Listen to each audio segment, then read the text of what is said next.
tem cenas que a gente gostaria de desver depois, né? De apagar da memória, de apagar daquilo que a gente assistiu na internet. E uma dessas cenas foi ontem do rapaz sendo chicoteado nos fundos do supermercado porque teria furtado uma barra de chocolate. Aquilo ali foi realmente, sabe, é o fundo do poço, gente, é o fundo do poço. 2 seguranças que chicotearam com cabos de eletricidade trançados um rapaz durante 40 e poucos minutos. E ainda gravaram isso, e esse vídeo começou a circular agora de uns dias pra cá, né? De ontem pra cá, na verdade. Esse é um daqueles momentos no qual você para e pensa, né? O que nós somos, né? O que nós, seres humanos, somos a um ponto de fazer isso com outra pessoa, né? É claro que essa cena aí não é exatamente uma cena que é muito excepcional em termos de raridade, não, porque nesse mesmo ano a gente viu aqui outra cena de um funcionário que foi açoitado porque teria furtado 2 ovos do patrão. De tempos em tempos você vê alguém sendo linchado porque é suspeito de algum crime. Você vê várias cenas mais ou menos semelhantes no sentido de que pessoas punindo alguém porque a consideram criminosa ou porque ela realmente cometeu algum tipo de crime. Como você viu também tempos atrás que tatuaram na testa de um jovem que teria roubado também alguma coisa lá, tentado furtar uma bicicleta, pegaram ele e tatuaram na testa: eu sou ladrão e vacilão. Ou seja, você vê esse ímpeto nas pessoas de achar que elas podem fazer a justiça com as próprias mãos, de que elas estão na posição de direito para fazer isso. E não apenas isso, quem está em posição de poder, de fato, também se acha na posição de abusar do seu poder e incriminar pessoas que eles acham que são criminosas. Uma cena que eu vi ontem também, que eu fiquei muito assustado, né? Uma cena de um rapaz desempregado que foi abordado pela polícia, pararam o automóvel dele, ficaram um tempão com ele lá, e a polícia chamou reforço, e enquanto isso foram lá e plantaram drogas no carro do cara. Ele ficou preso durante 200 dias, sendo inocente. Então a polícia queria incriminar ele de qualquer modo, achava que ele tinha uma coisa errada, queria incriminar esse homem, e fizeram isso. E em outro nível também, quando a gente observa, tem a ver também com a Lava Jato, né? Tem sido essas denúncias agora da Vaza Jato, de denúncias de conluio entre a Procuradoria e juiz, e você vê exatamente isso, pessoas em posição de poder que acham que estão acima da lei, que podem fazer o que bem entenderem. Então você observa diferentes níveis, né?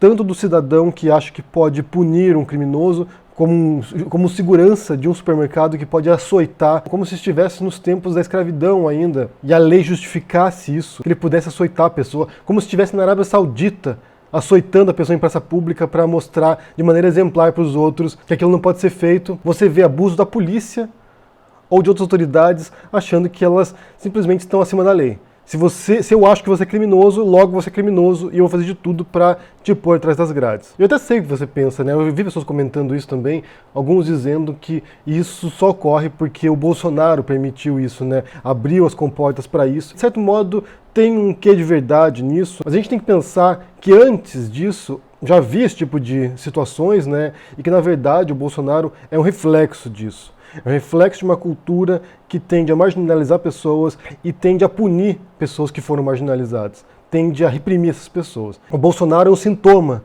de um país que tem essa mentalidade. Se o Bolsonaro, com essa retórica, assim como outros candidatos também, outros políticos também têm a mesma retórica do Bolsonaro, se ele consegue prosperar nesse sistema, é porque ele reflete, sim, preconceitos e concepções dos brasileiros, de muitos brasileiros pelo menos. E através da vitória dele, né, através da presidência dele, acaba reforçando esse comportamento. Então é uma coisa que se autoalimenta. Você tem uma cultura, uma mentalidade que tem essa visão e depois, com representantes públicos que foram eleitos por causa dessa visão, isso vai se reforçando. Eu quero mencionar aqui o trabalho do sociólogo Johan Galtung, que é um sociólogo norueguês, e ele cunhou o termo violência cultural, né? Então ele trabalha sobre essas questões, sobre como há diferentes níveis de violências numa sociedade. Então o primeiro nível, que é a violência direta, que é essa violência como segurança açoitando alguém suspeito de ter furtado um chocolate no mercado. Essa é uma violência direta, essa violência que é quando você vê em genocídios, a violência quando você vê em espancamentos, em linchamentos. Então essa é a violência direta, é quando fisicamente alguém vai lá e agride outra pessoa.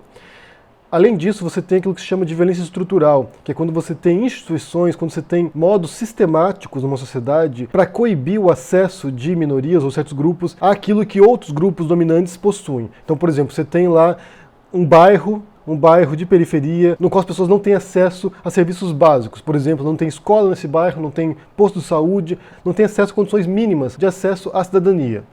Então essa pessoa ela é posta num estágio estrutural mesmo, né, de não ter acesso a que outros grupos têm. E essa é uma forma de violência, sim, essa é uma forma de segregar esses grupos, né, que pode ser uma segregação legal, de fato, como havia nos Estados Unidos até os anos 60, por exemplo, quando você tinha uma divisão, né, lojas nas quais negros não podem entrar, ou espaço destinado no ônibus para negros, ou no apartheid na África do Sul. Então quando você tem uma segregação legal mesmo, mas também pode ser uma segregação informal, né? Então você tem lá, por exemplo, universidades ou cursos universitários onde você só tem branco, e isso é uma forma de violência estrutural. Ou o sistema carcerário com maioria de negros e pobres. Isso é uma forma de violência estrutural. E depois, né, o terceiro nível, que é o tema do trabalho do Galtung, que é a violência cultural, que é quando você tem normas sociais, normas ideológicas até, né, de ideias mesmo, que justificam as outras instâncias, os outros níveis. Então, por exemplo, quando você vê negros ou pobres ou mulheres representados de maneira diferente do que você veria um branco na televisão. Ou quando você vê a representação de homossexuais no cinema diferente de como você vê os heterossexuais. Então são modos que são compartilhados através da cultura que visa legitimar a opressão sobre um certo grupo. Isso ocorreu ao longo do século XVIII e XIX, quando você tinha cientistas que utilizavam a ciência para justificar a suposta inferioridade dos negros. Então isso aí seria uma maneira de legitimar a escravidão, por exemplo. Eles são seres humanos inferiores, portanto a escravidão é imoral porque eles não têm os mesmos direitos que um branco possui. Isso é uma coisa que ocorreu. Cientistas que legitimavam a escravidão através da ciência. Isso é uma forma de violência cultural. Então, nessa lógica do Galtung, se você tem um segurança agora açoitando um jovem no supermercado, um jovem negro, fazendo isso, não é apenas porque a violência física direta que legitima isso, mas porque você tem outras instâncias, você tem outros níveis que permitem que aquele homem ali açoitando o outro ache que o que ele faz é legítimo, ache que aquilo que ele faz é culturalmente legítimo.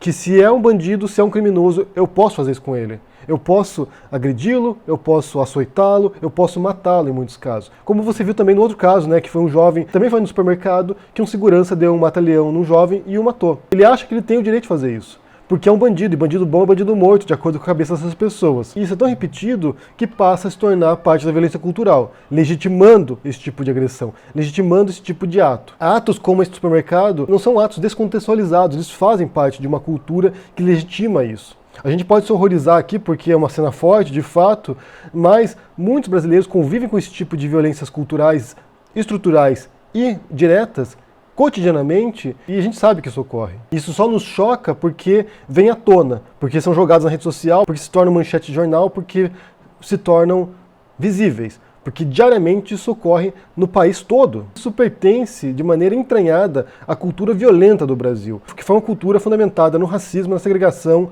e na opressão de minorias. Algum tempo atrás comecei a ler um livro de Gessé Souza, que é a Ralé Brasileira, no qual ele fala justamente sobre esses grupos, né? Aquilo que é chamado de ralé no Brasil.